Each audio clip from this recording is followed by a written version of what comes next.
आज उस नीमसार में 88,000 ऋषियों का जमावड़ा लगा है, लेकिन भक्तों उस नीमसार में कुछ देवता भी आते ही छिप छिप करके आनंद उठाते हैं। आज 88,000 ऋषि बैठे हैं और आज सूत जी आसन पर बैठे हुए हैं। सूत जी आसन पर बैठे हैं, 88,000 ऋषि आज नीमसार में। तब तक आज 88,000 ऋषियों में से एक ऋषि बोले हैं सूत जी से कि हे सूत जी, आप मुझे ऐसी कथा सुनाए, आप मुझे ऐसा प्रसंग सुनाए, उस प्रसंग को सुन करके दूसरे प्रसंग की सुनने की इच्छा ना हो।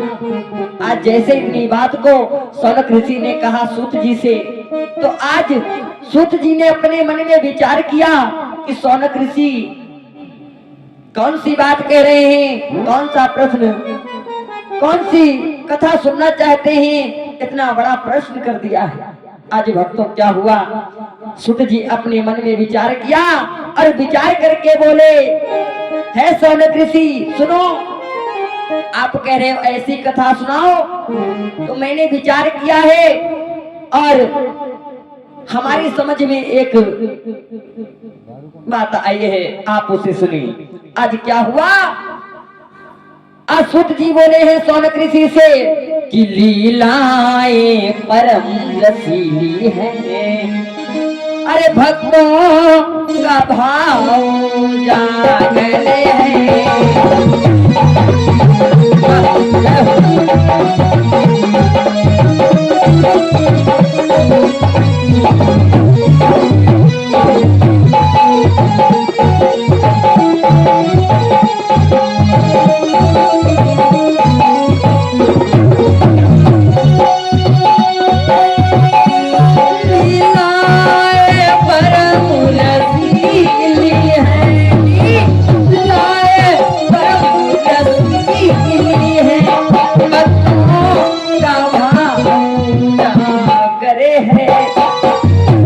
हम इतना ही कह सकते हैं, हम इतना ही कह सकते हैं, यहाँ गागर में ही सागर है।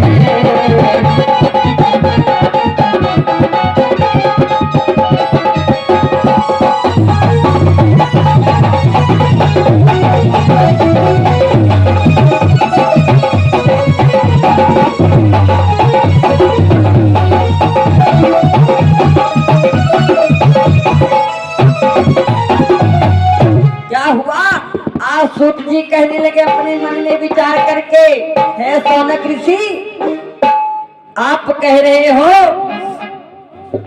कि मुझे ऐसी कथा सुनाओ, उस कथा को सुन करके दूसरी कथा सुनने की इच्छा ना हो, तो आप श्रीमद् भागवत कथा सुनो, श्रीमद् भागवत सुनो। अगर आप श्रीमद् भागवत सुनोगे, उस कथा को सुन करके आपके मन में कोई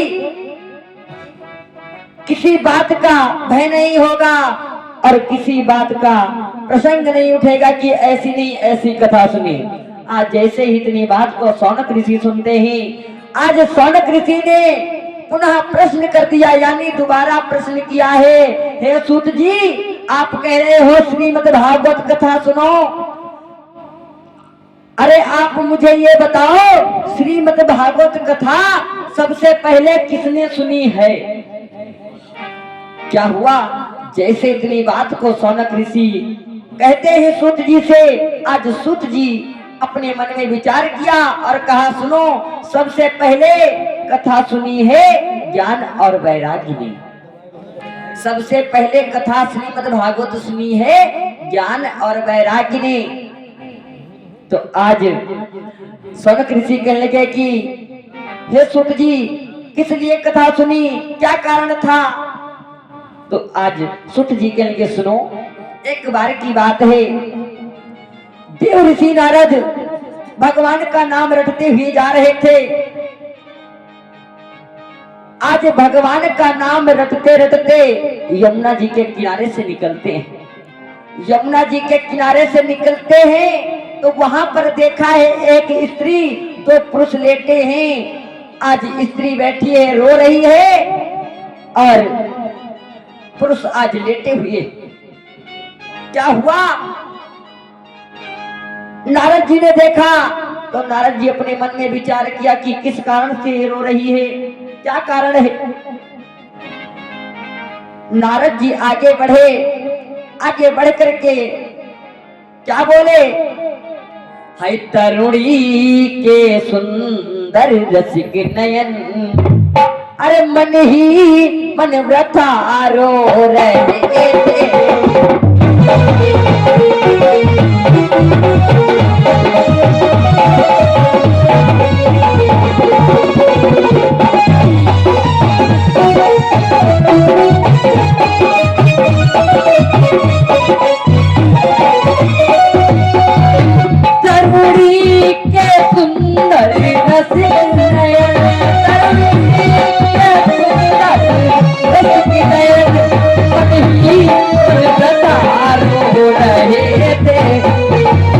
तो बूढ़े पुरुष भी खबरी थे, तो बूढ़े पुरुष भी खबरी थे, उसके भी पास सो रहे थे।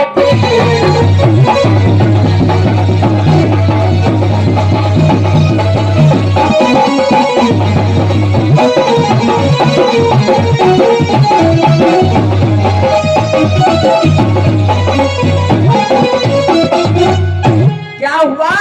आज आगे बढ़े हैं, देखा है कि स्त्री रो रही है और मन ही मन में वृथा कह रही है और आंसुओं की धारें चल रही है। आज क्या होता है भक्तों? आज वो रो रही है और भगवान से कह रही है, हे प्रभु, आपने एक ऐसा चक्र चलाया है, कैसी ये घड़ी आई है जो हमारे ऊपर इतनी बड़ी मुसीबत आ गई। आज रो करके बोली है, हे बनवारी, कहां चले गए हो, मेरी सहायता करो। आज रो करके बोली है, भगवान को पुकार रही है, हे प्रभु, आप नहीं समझ रहे हो हमारे ऊपर कितनी बड़ी समस्या आई है।